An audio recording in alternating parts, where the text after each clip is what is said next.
Next to roguelikes, the term Metroidvania has been one of the most frequent buzzwords used for games in recent memory. The concept naturally came out of 2D platforming origins, but has since been applied to a wide variety of games.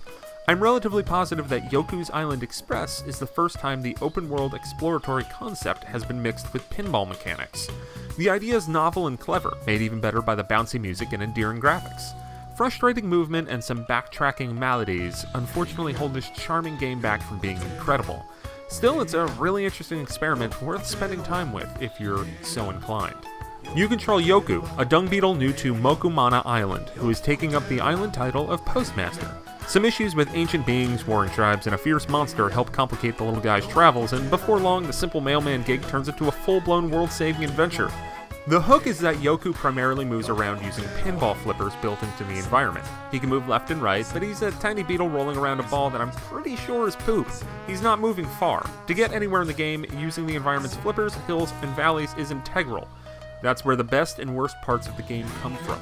Exploring the island is very fun, especially uncovering regions and stumbling upon new quests. Everything fits together in a weirdly natural way that highlights the beauty of the art design. The highest moments of Yoku's Island Express happen when you're just discovering new areas, solving fresh pinball puzzles, and chilling to the relaxing beats. Where it stumbles is when you backtrack and revisit areas. Some of that is because of an unclear quest system that is supposed to be tweaked in a Day 1 patch.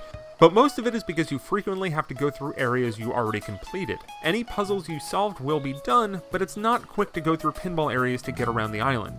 In a game where the design is meant to invoke the great backtracking heavy adventures of yore, making the act be slow and laborious kills a lot of the amusement and momentum.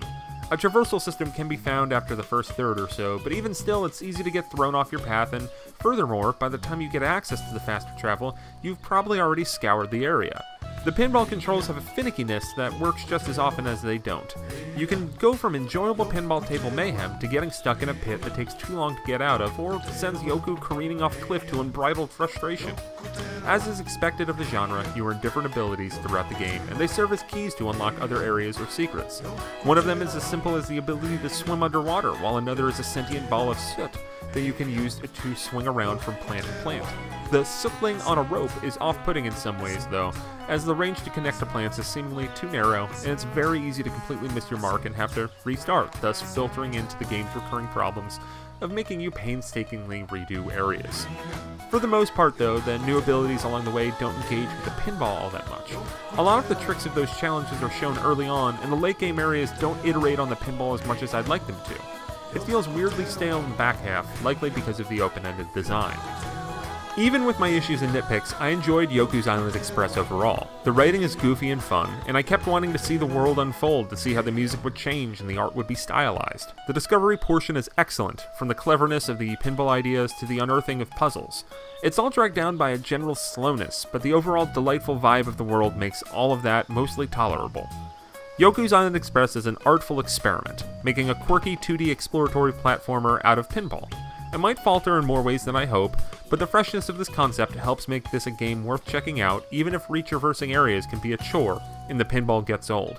I wish I didn't have as many problems with it, because the idea is such a breath of fresh air. That alone makes Yoku's Island Express a thing to look into.